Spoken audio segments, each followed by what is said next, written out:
Welcome back. My name is Echo. Hope you're having a great day. In today's Minecraft video, we have a brand new beta slash preview for Minecraft Pocket Edition, the Bedrock version. This is the beta version 1.18.30.28. It will be the preview version 1.18.30.29. There's no difference. The preview is just +1. Here is your confirmation from Megaspud, Community Manager. It is indeed Wednesday, and today we have a beta slash preview update rolling out, including Deep Dark Biome, boats in chest, Allay bug fixes, and more. If you want the changelog, it is down below, and the developers are asking for active feedback on these features. Now, before you guys ask a couple of things, number one, no, we still do not have the Warden introduced to the Bedrock version. Seems to be taking a little bit longer than expected. Also, if you're waiting to get into the preview for the latest build, it seems to be taking a little bit longer this week. Just be patient. Let's start off with experimental features. We are starting with the Deep Dark Biome. Dig into the depths far underground to uncover the darkest biome in Minecraft. That is the Deep Dark. It is dimly lit and eerie. The Deep Dark is sure to strike fear into the hearts of even the most brave players. The surface of the Deep Dark are covered in skulk. The only mob that calls the Deep Dark home is the Warden. But it says, please note, the Warden hasn't made its way into the game yet, but it's getting ready for its big debut. So unfortunately for Bedrock players, we don't have the /locate biome command. Come on, developers, hurry up and introduce it. Lucky enough for you guys, I managed to find a Deep Dark biome. Let me show you. I actually managed to find an incredible Deep Dark seed. So check out the seed at the top of my screen. But it features a huge mine shaft, and then you go even further down, and then you enter this Deep Dark biome for Minecraft Bedrock Edition, which is just as impressive as it is on Java Edition. Still no sign of the Warden just yet. Still no sign of the ancient cities. But check this out. Like, I've got a night vision potion effect activated.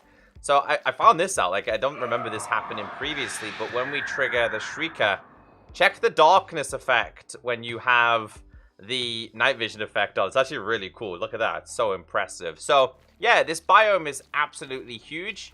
It's still a massive work in progress and is very subject to change. So expect some more changes to be happening with this biome. Of course, it features the regular skulk blocks.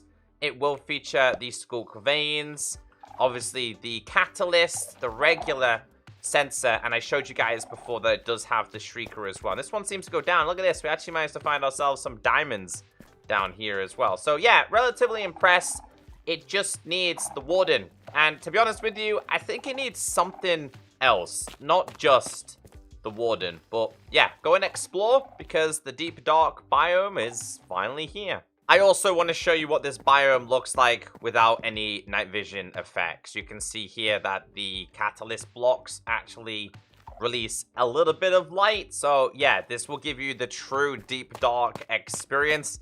So you're gonna need torches, and honestly, having these things pulse every so often is incredibly creepy. The biome's actually pretty big, and I've talked about this in the past. I feel like the Deep Dark biome was definitely the missing piece of the puzzle for Caves and Cliffs Part 1 and Part 2. I covered this in a separate video the other day, but in case you missed it, this is a parity change that they forgot to mention in last week's beta slash preview. And this change is a vanilla parity that attacks with axes towards a raised shield will disable the shield for 5 seconds. So let me show you. As you know, in Minecraft, mobs such as the Vindicator will wield an axe. You can also get piglin brutes. You can also get zombies.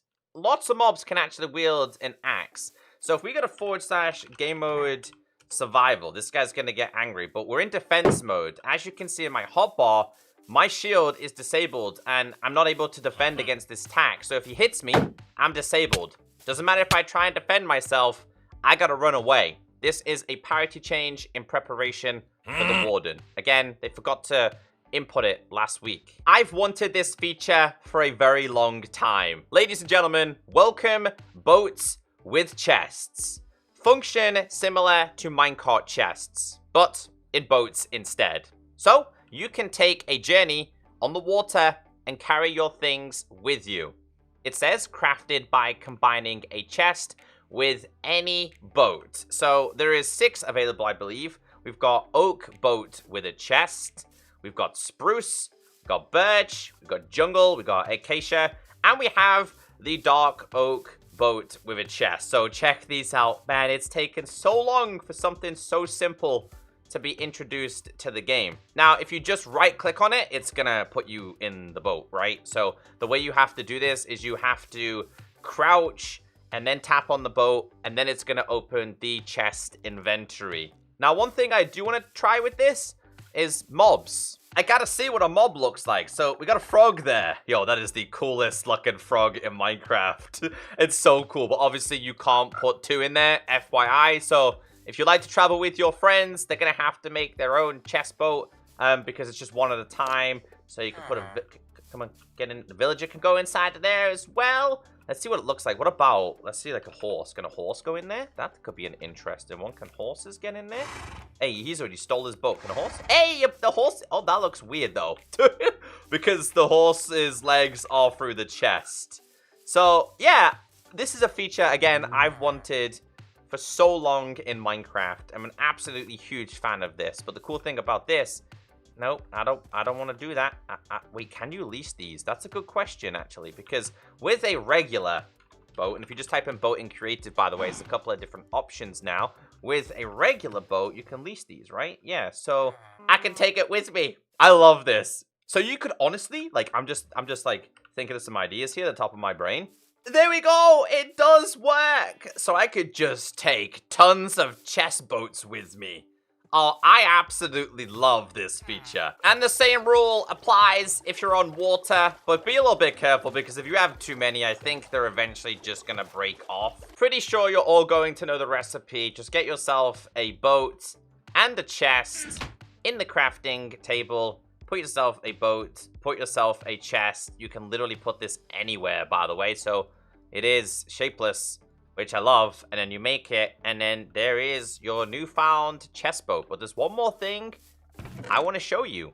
I just noticed, if a mob or a player is already in the chest boat, you don't have to crouch. You can just simply tap on it. But I want to show you guys something here. A couple of people asked me what it's like when you break a boat with all these items in. Does it just disappear and you lose it forever?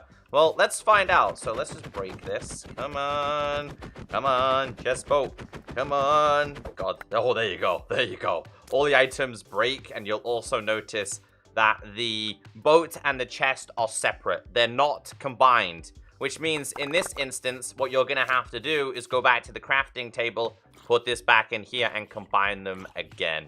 We have a few changes with the Allay mob. First off, the Allay now has a delay for picking up new items after delivering items. There is a bug report for this. The problem here is that the Allay picks up items way too fast, so you can't pick anything up at all. We do have a video here. So this dude throws a couple of cookies on the floor, and the Allay picks it up so fast that you don't have a chance to pick them up. So let's say you had a ton of stone on you and you wanted to collect some yourself.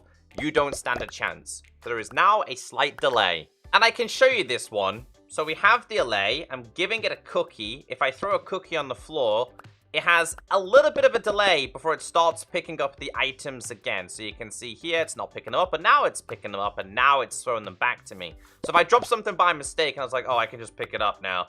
So you will be able to beat the Allay to it, rather than this thing being super, super fast and picking up all your items.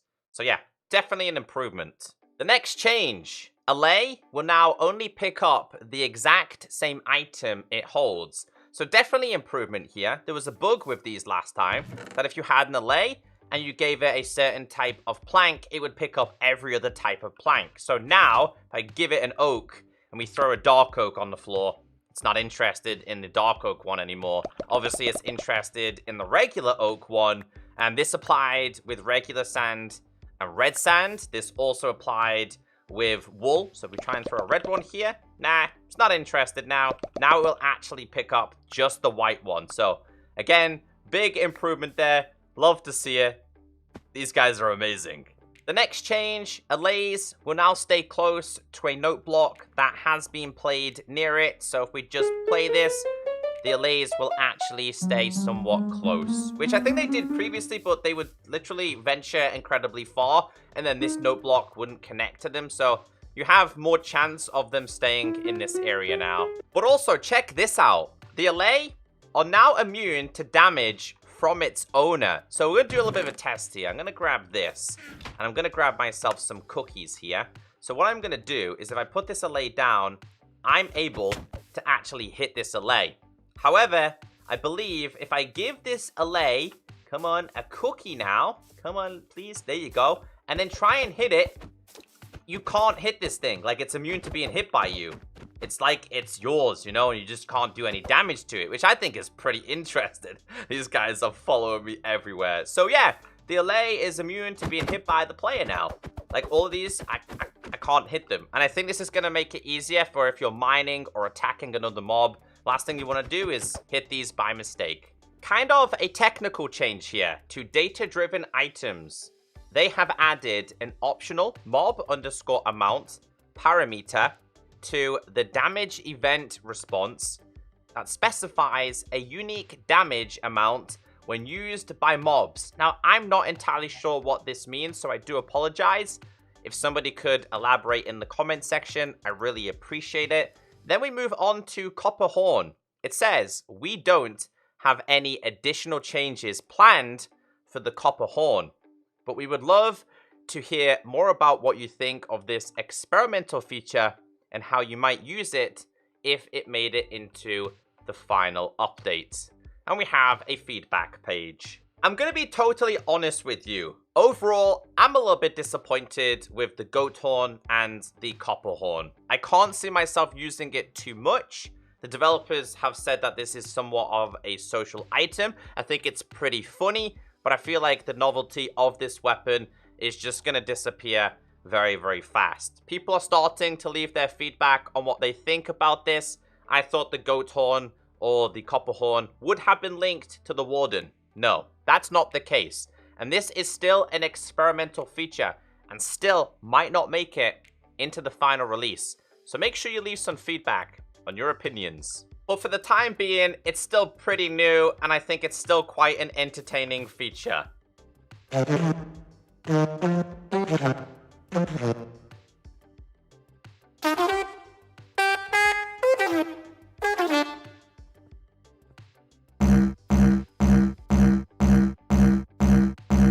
Everyone's favorites, features and bug fixes. Starting off with mobile controls. It says, fixed issue where sensitivity was too low in the new touch control schemes. So for anyone who's played beta or preview, you notice when you transferred to the new buttons that your sensitivity had slightly changed. Yeah, it was bugged. And here is the bug report for this. Touch sensitivity is different between classic and new touch controls. So if you're messing around with the beta or preview this week, when you switch, it should also have the same sensitivity. Also, fixed a case where the highlight always on option was visible for touch interaction mode. And again, here is the official bug report. Has been fixed this week. Fixed issue where buttons for new mobile control schemes were too large and too high on some devices. So this was actually changed in last week's beta/preview. Again, the ability to reduce the touch control size, but it's still not perfect. And until they introduce the ability to edit every single button size for the touch controls, I don't think mobile players are going to be happy. Come on, Minecraft. If PUBG Mobile can do it, Call of Duty, etc., you can do the same thing. So yeah, but anyway, go mess around with the controls and see if the sensitivity has improved. Changes with gameplay this week. Fixed underwater lava lakes not turned into obsidian during world generation. And we've got a bug. Check this out. Lava aquifers are still lava when underwater. Yo, this is incredible. So literally still lava underneath water. Same applies here. I thought this one was really, really cool. But yeah, this week, if you load up the same seed, same location, it would have turned into obsidian. Healing no longer causes a mob to be immune to damage. We got a bug report. Large regeneration effect, 50 plus, completely removes damage. So I think we've got a video here. Oh, as you guys can see here, we don't take any damage. I think we've got another video as well. Same rules apply here. We're basically taking no damage at all. So yeah, slight tweak this week. Fixed tick range check, excluding chunks that were actually in range. Also, breaking a layer of snow placed in the same block as a flower no longer destroys the flower. We got a bug report. When breaking a layer of snow with flowers, flowers do not drop out. So I just want to test this one this week, right? So if we grab ourselves, let's say a cornflower, and we place this down, I think last week it was breaking the flower, right? Rather than breaking the snow. So I'm a little bit confused with this one as well. If you understand it a little bit more than me, just explain it in the comment section. Not really a big deal, but again, it has been fixed. Changes with Hoglins. Well, baby Hoglins. Baby Hoglins now attack players. We do have a bug report. Pretty simple. Baby Hoglins no longer damage and attack players, but this is only in beta/preview. It's not in full release. All right, so I had to quickly get this guy summoned, but you can see the baby one will attack me. That wasn't happening previously. These guys are so cute though. I kind of don't want to kill them. We also have changes to user interface. It says double tapping the crouch button will no longer toggle fly mode. Got a bug report. Again, you only would have experienced this during the beta/previews, but it just says crouching toggles fly mode. Fixed issue where sprint state was not resumed after hitting an obstacle when holding the control key. Now, I'm not going to show you the bug report for this one, but I am going to show you the issue. So if you're holding control on a keyboard and you hit W, you enter sprinting mode. So when you sprint into a building and then go to sprint again, it would put you in a walking mode. So now, when we are sprinting into this building, we hit this building and we go this way, we continue sprinting again. There's no stopping at all. You're able to just keep going, you know? So obstacles won't stop you at all. So yeah, that's been fixed. And always, technical updates. Let's read the changelog. Only 2 fixes for the technical updates. That's to actors and also to mobs. Again, if you want the official changelog, it is down below. So there we have it. Another week, another beta, another preview has been complete. Move out the way, cow. I hope you guys have enjoyed today's video. I hope you're all excited for the introduction of chess boats and also the Allay. I think it's going to be a great introduction. So yeah, have a great day. If you have any more questions, leave them in the comment section. And I'll catch you all in the next video. Won't let me tap it. Great. Looks like emotes are bugged this week.